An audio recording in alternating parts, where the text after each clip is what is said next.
gypsum, ethanol, fish, and container. NPA reports that one motor vessel is waiting to berth with container, while two motor tankers are waiting to berth with AGO and PMS. And that's all for shipping position this morning. Thanks for joining us. FAM School begins in a moment.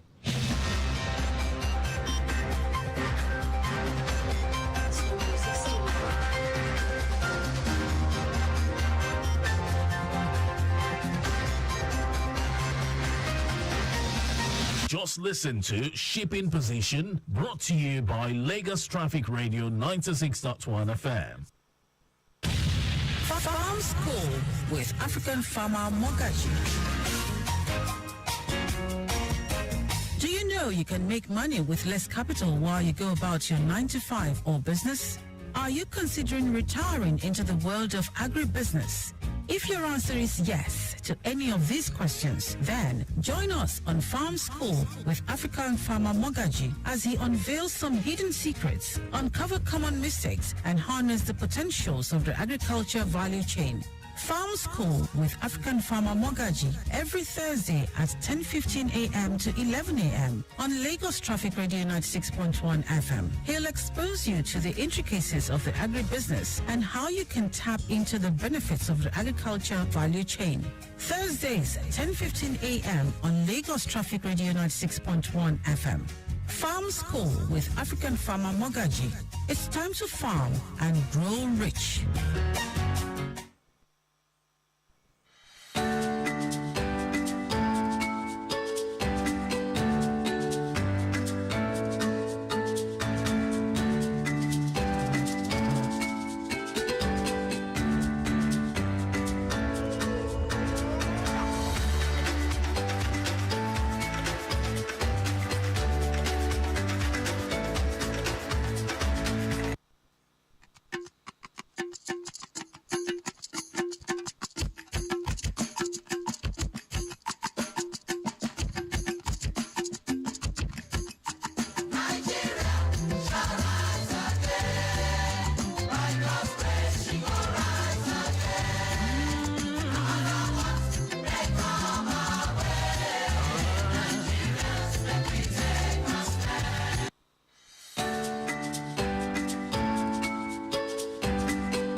Welcome Lagos, Nigeria to the to another edition of Farm School on Lagos Traffic Radio 96.1 FM. And well, I hope your day is bubbling. Well, this morning on Farm School, you know what we do. We of course educate you, enlighten you on how to go about agriculture the best way possible, and of course also not just being educated, but of course making profit, okay, and sustaining such profit, okay.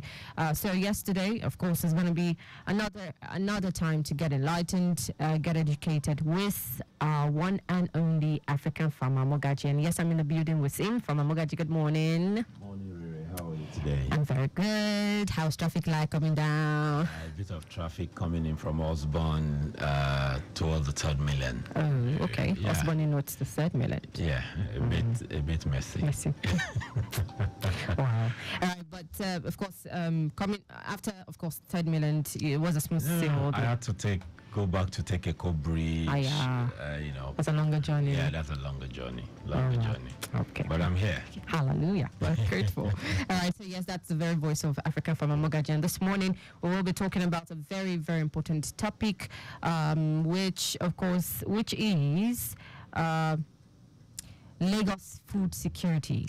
Yes. Lagos food security. So yes, of course, you want to get your pen, your paper, and look, like I always say, you can always ask your questions pertaining to this topic or any other topic that we have treated in previous episodes. All right, but most importantly, please call in or send in a WhatsApp message using the number 0809 912 0777. That is 0809 912 0777. You can also use the number 0915 387 7127. as well. All right, welcome again to Farm School, the Thursday edition on Lagos Traffic Radio 96.1 FM with African farmer Mogaji. My name is Red Lulua Shenwabedu. Good morning. All right, so let's begin with the introduction of the topic. When we say Lagos food security, what exactly do we mean? Well, basically, how to make food available, affordable at all times when needed.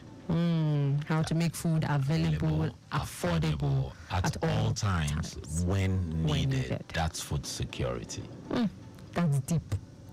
Quite deep. Okay, so how do we go about this? I mean, how do we make food available, accessible, and affordable for the masses? So there are two dimensions to the conversations I'll be having today.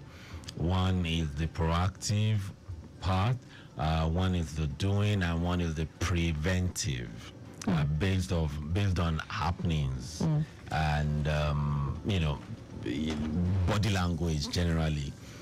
So yes, I would say Lagos State has upped the game in terms of creating platforms for both people and private sector to thrive. When I say people, I mean individuals and private sector as organizations to thrive, most especially when it comes to creating platforms for markets, platforms for collaboration.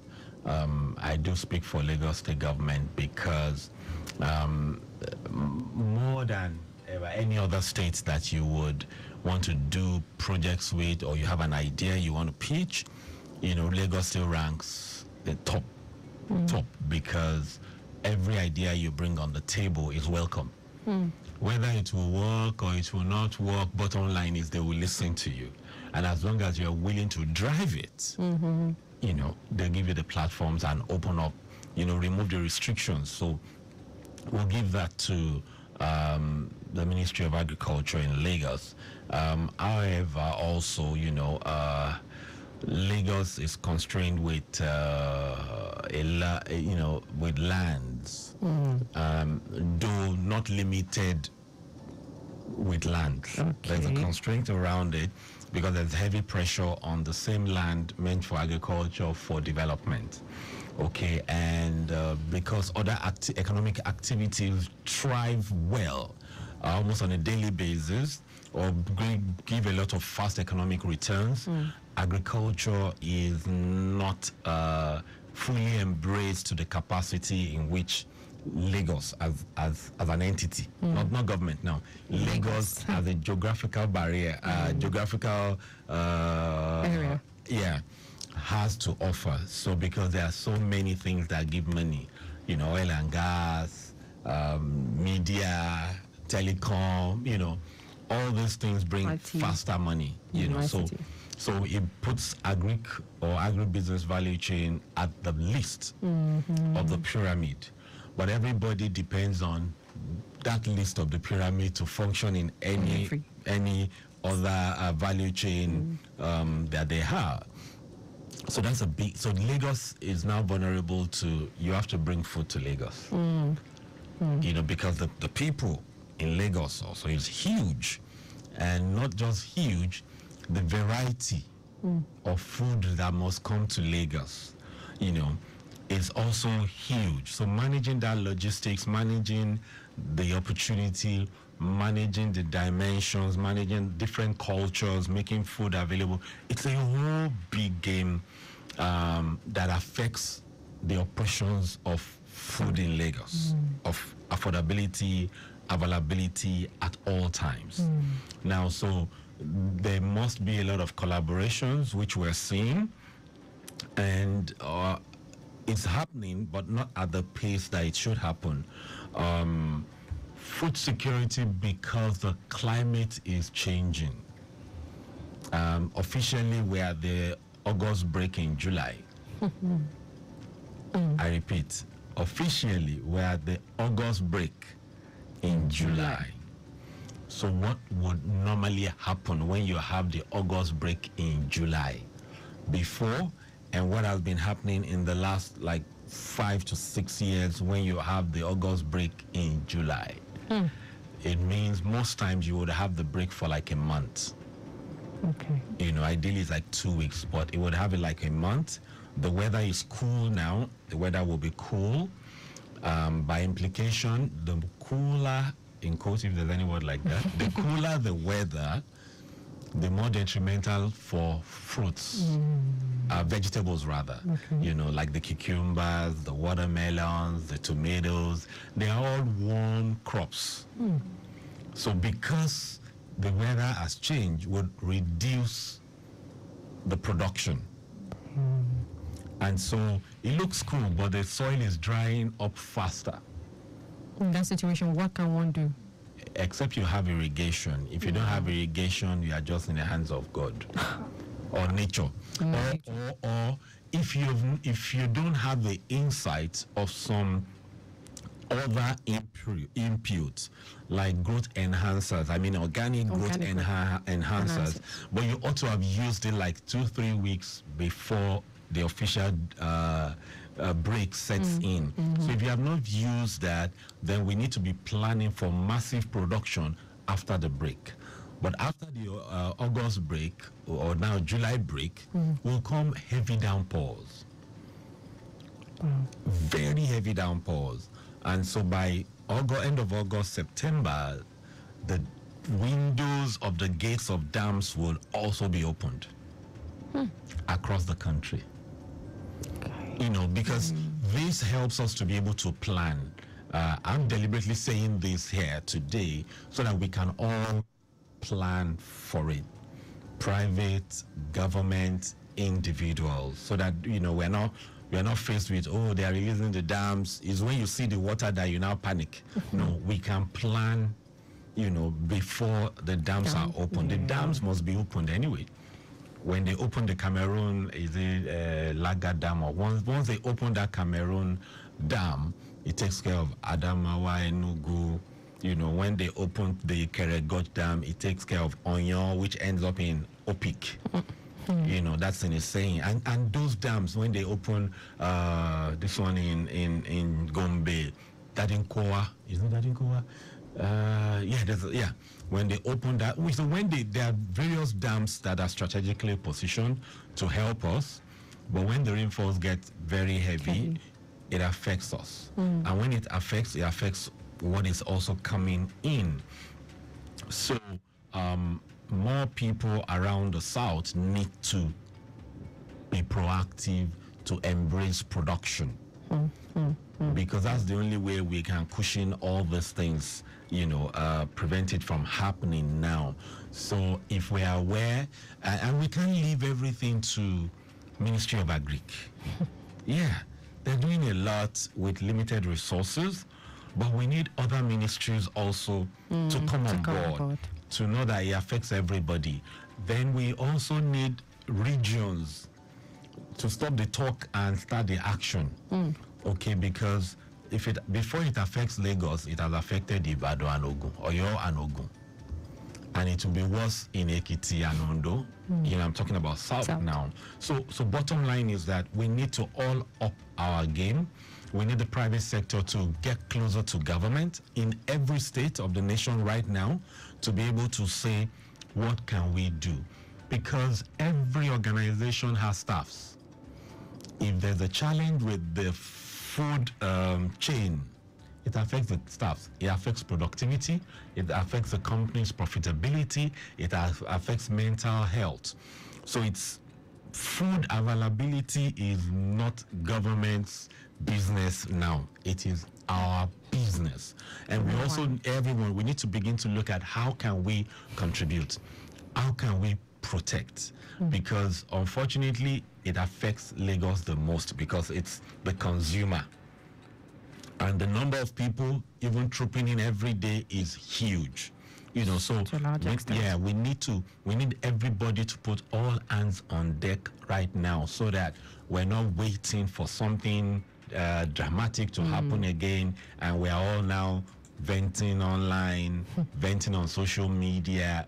we must stop the venting. Enough of the analysis paralysis that we always do. Let us analyze and take action with the analysis. You know, I'm fairly tired of exposed and educated Nigerians that just use social media, especially WhatsApp, to vent.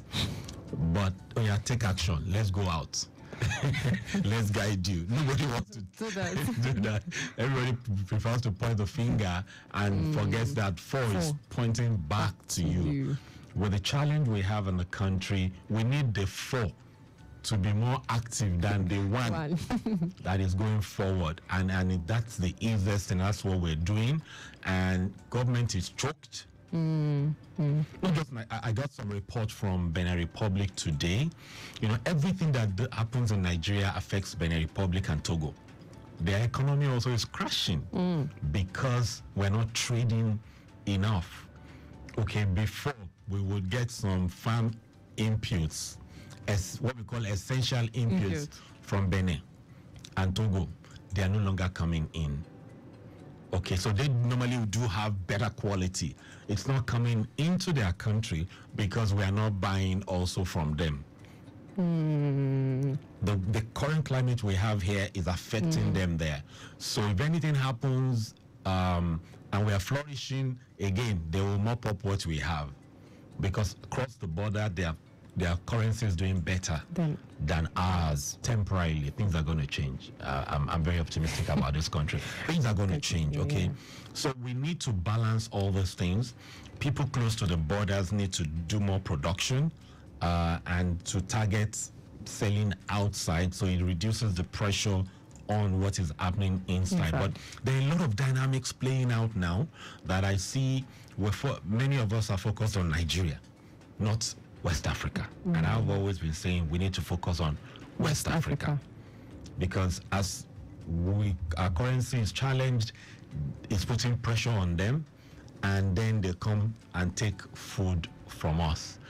Ideally now, government needs to be, customs to be paying, people to be paying good duties so that we can also earn revenue from that. But the preventive component of our conversation, because of this limited time, is this rumors around a potential unrest caused by some people who don't have an deep understanding of issues, how transportation affects telecom. They just look at one angle. And, my advice to you listening to me today is that as people living in Lagos, benefiting from Lagos, we have to do all our best to stay focused and stay positive. So I am not a food production expert. Okay. I'm a food security expert. Two different things. You can produce and not be secured. The security this is how it normally plays out. And this is why I would want people to be proactive, both government, private sector, all of us media. Now, if we allow such protests to happen, it will be for good intentions. But when it is hijacked, we are the ones that pay for it. When it's hijacked, other people will hijack food from coming in. When they hijack food from coming in, as in they take advantage, they don't hijack food, no. They steal the foods coming in. What normally happens is the people bringing it will now say we're not bringing it in again because we are losing money. And the unpatriotic Nigerians will now say, oh, it's because you are from this region and that region, and they will take advantage of it just like they did a few years ago. That is what is likely to end this thing that they are promoting. So we all need to do something. And what's the thing to do? Because a lot of people accuse me that, oh, you only predict and it comes to pass, but you don't tell us solutions. Consultants are not meant to give you solutions. That's how we make money. We see ahead, we tell you, okay, so if you're interested, you pay. But for this one, it actually affects our well-being. We don't want anywhere shut down in the country. things are already tough. So bottom line is that people in Mile 12, the Mile 12 market, K2 market, Ajegule market, all the markets first need to document the people working. As in the artisan that carry the loads and co, we need to document all undocumented residents of Lagos working with those people. The markets at Orile, Lascoda, all those markets, that's where you find a lot of people, because they are undocumented. When normal protests or people showing their displeasure happens, that is when they come in and take advantage. So if we begin to document them now, when people who want to exercise their civic rights, are going on, they won't hijack it. This is crucial because I'm running a project on the mainland, and one of these people came, 1,000 liter tanks, cut all the pipes, and moved it to where? Moved it to sell around Orile. Now, when we came in with law enforcement, the person heard and ran away, and because the person, nobody knew where the guy is. Because he can just go to Mile 12 and continue to do well, and nobody and that's what happens in a lot of places. So we need street associations now to begin to ask people to document the people working around them. So that way there's this fear of they have my details, because they can get away with anything. They do anything. We saw what happened a few years ago. Many private sector professionals would say, no, it's not our business, it's against government. But when the chips are down, it's against you. I saw what happened at ShopRite, Surulere. You will be shocked, okay? It's the people that get scared, okay, not government. So we all need to pay attention to ensure that we don't allow anything to truncate the flow of food, because the first thing that stops is food. And the farmers who are already challenged with reducing their production by like 50%. So anybody producing maybe 50 acres, many of them are doing 10, 15, 20 now. We don't want anything that will further break that is not enough from coming in. And that's why I'm reaching out now that we quickly need to do something before these things come up, because the moment we do that, we nip it at the bud. But it's mostly undocumented, untraceable people staying in Lagos that may perpetrate these evils. So we need to take care of it so that we must learn from history and prevent this from happening, because we don't want to send a negative signal to the farmers that, if you lose money from food being coming in again, it further, make them discouraged and also affect their mental health, which currently we're not talking about mental health of farmers. And it's a very big issue. I can tell you from experience, mental health for farmers, we need to pay attention to it now, because there's been, you are doing 100 acres, currently you are doing 20. I know someone rearing poultry that had about 6,000 have less than 500. Many are shut down and they are heavily in debts. Okay, I know one man who has 80,000, now he's doing 20,000 chicken. So what I'm saying is big, and he wants to do it, but the price of corn is gone up. And before we all say government again, it's not government, it's private sector. Okay, there's a question here. Yeah. It says, good morning, dear farmer. Please, as you rightly point out, that Lagos is most vulnerable. Is your group working with Ministry of Agriculture to leverage on the array of youths wandering on Lagos streets? 2, what can we do to improve on public enlightenment, especially on separating politics from food production and hunger ravaging our nation? Oluwaluko. Wow, that's a PhD person. So, Lagos has a peculiar issue. Most of the youths in Lagos, most, not all, don't want to do agriculture. They want the trading and marketing component of it.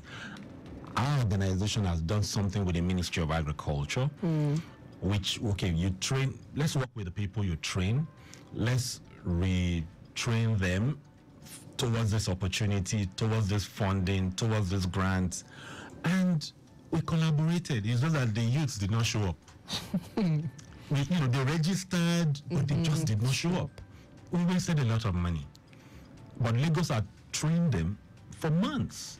And all we wanted to do was just do a refresher a week so that they can, we can tell them about how we want to run, what we want to run, but we had people willing to fund. In fact, the event we had, Lagos gave us their hall free. And we brought donor agencies, banks that had funds that were looking for youths to unlock it in. We brought insurance companies. We brought everybody came. In fact, some flew into Lagos, but they did not show up. So, and I know many will say, Lagos the government should. No, it's not the government. It's the private sector. It's the churches. It's the mosque.